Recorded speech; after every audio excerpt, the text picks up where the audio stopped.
오늘 아침 묵상 말씀은 마가복음 6장 1절에서 6절까지 말씀입니다. 우리 함께 읽도록 하겠습니다. 예수께서 거기를 떠나사 고향으로 가시니 제자들도 따르니라. 안식일이 되어 회당에서 가르치시니 많은 사람이 듣고 놀라 이르되 이 사람이 어디서 이런 것을 얻었느냐? 이 사람이 받은 지혜와 그 손으로 이루어지는 이런 권능이 어찌 됨이냐? 이 사람이 마리아의 아들 목수가 아니냐? 야고보와 요셉과 유다와 시몬의 형제가 아니냐? 그 누이들이 우리와 함께 여기 있지 아니하냐고 예수를 배척한지라.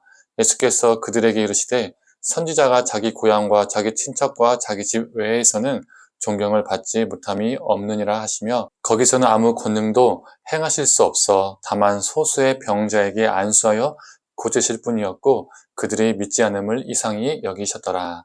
아멘.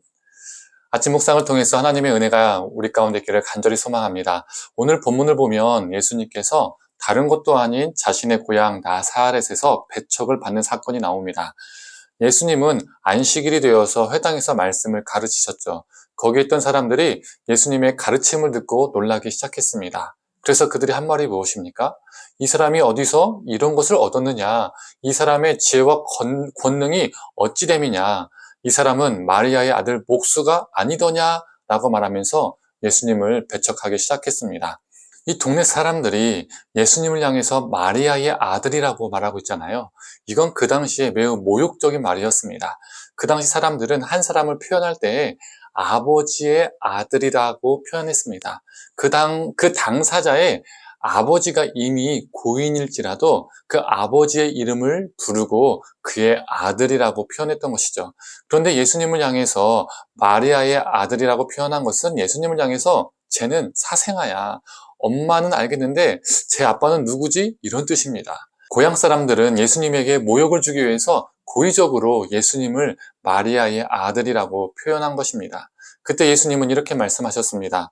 선지자가 자기 고향과 자기 친척과 자기 집 외에서는 존경을 받지 못함이 없느니라. 선지자도 자기 고향과 친척과 자기 가문의 사람들에게 배척을 받았다는 것이죠. 실제로 예레미야서를 보면 어떻습니까? 예레미야의 고향은요, 아나도시였습니다. 예레미야 10장을 보면 예레미야도 자신의 고향 사람들에게 잡혀 죽임을 당할 뻔했습니다. 하나님의 말씀을 전하고 하나님의 말씀대로 산 것뿐인데 고향 사람들은 예레미야를 잡아 죽이려고 했던 것이죠. 우리는 이 짧은 본문을 통해서 무엇을 알 수 있을까요? 고향 사람들은 예수님을 어렸을 때부터 쭉 보아왔을 것입니다. 그들은 어느 사람들보다 예수님에 대해서 더 잘 알았을 것입니다. 그러나 그들은 예수님을 잘 알고 있다고 생각했지만 겉모습에 국한된 알미였던 것입니다. 그로 인하여 예수님의 메시아됨을 온전히 인식하지 못했습니다. 깨닫지 못했습니다. 오히려 배척했습니다. 우리 믿는 자들이 이와 같은 우를 범할 수가 있습니다. 정말 교회를 오래 다녀서 하나님, 예수님, 성령님에 대해서 정말 많이 듣고 말씀도 꽤 압니다. 교회 문화, 교회 분위기, 교회 규칙도 정말 잘 압니다. 많은 것을 알고 있죠. 그런데 정말 많이 알고 정말 잘 안다라고 생각하는 우리들이 오히려 하나님의 뜻을 제대로 이해하지 못하고 제대로 깨닫지 못하고 제대로 살지 못할 수 있다는 것입니다. 제일 잘 알만한 사람들이 오히려 더 잘 모른다는 것이죠. 그래서 세상은 우리에게 이렇게 말할 수 있는 거예요. 성경에 보면 하나님은 사랑이라고 말하는데 왜 너희는 사랑이 없어? 기독교는 평화의 종교라고 하는데 왜 너희는 분쟁하고 다투고 싸워? 너희는 내려놓음의 신앙이라고 하는데 왜 하나님을 이용해서 더 많은 욕심을 채워? 이렇게 말할 수 있다는 것이죠. 그래서 이 나사렛 고향 사람들이 우리의 모습은 아닌가? 예수님의 말씀과 삶을 우리 삶에 뿌리 내리지 못하고 살아가는 우리의 모습은 아닌가? 이렇게 생각을 해보게 됩니다. 6절을 한번 읽어보겠습니다. 그들이 믿지 않음을 이상히 여기셨더라.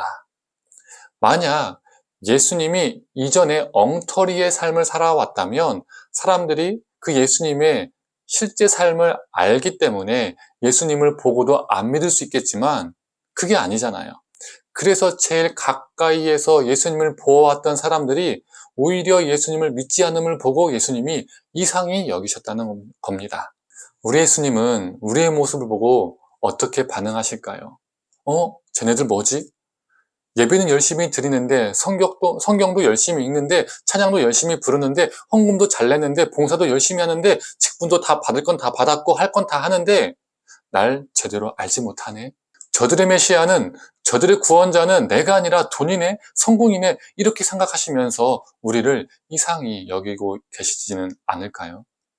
우리를 바라보시는 예수님의 반응이 이상히 여기시는 반응이 아니라 우리를 기뻐 여기시는, 우리를 만족하시는 반응이길 원합니다. 성도님들, 예수님을 향한 우리의 알미 단순히 지식적인 알에서 멈추는 것이 아니라 우리의 삶과 예수님의 삶이 일치가 되는 알므로 나아가기를 원합니다. 그래서 오늘 하루도 하나님을 기쁘시게 하는 우리가 되기를 간절히 소망합니다. 함께 기도하겠습니다.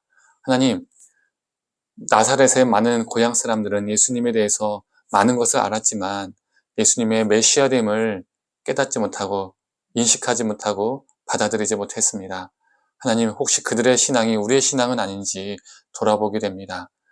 정말 예수님에 대해서 많이 안다라고 생각하지만 실제로는 예수님을 제대로 알지 못하고 깨닫지 못하고 제대로 믿지 못하고 있는 것이 아닌지 하나님 우리 자신을 돌아보게 하여 주시옵소서. 예수님께서 그들을 이상히 여기셨던 것처럼 혹시 우리도 이상히 여기고 계시는 것은 아닌지 우리가 우리 자신에 대해서 다시 한번 돌아보고 자문하게 하여 주시옵소서. 하나님께서 우리를 이상히 여기는 자가 아니라 우리를 기뻐하시는 자, 하나님의 마음을 흡족해 하는 자 되게 하여 주시옵소서. 우리의 삶이 정말 삶과 일치되어서 예수님과 일치되어서 하나님을 기쁘시게 하는 자 되게 하여 주시옵소서.